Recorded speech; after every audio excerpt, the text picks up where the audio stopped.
mahal, puhunan ay nauubos. Araw at gabi, kami nagbabanat ng buto. Pagdating sa bentahan, live weight ay mababa.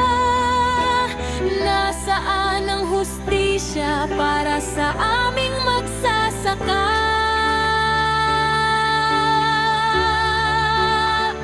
Nasaan ang hustisya? Sino ang aming lalapitan? Bakit tila walang nakikinig sa aming hinaing? Mahal ang feeds, mababa ang presyo ng baboy.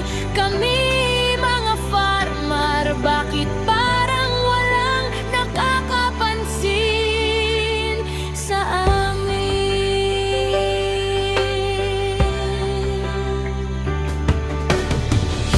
kami humihingi ng awa.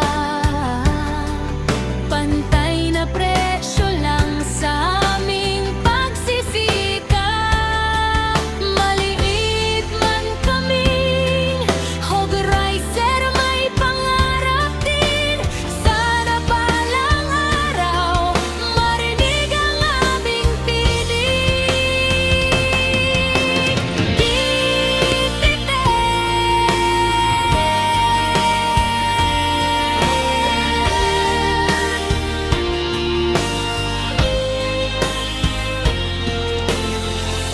Huwag sana kaming kalimutan dahil ang magsasaka ang nagpapakain sa bayan.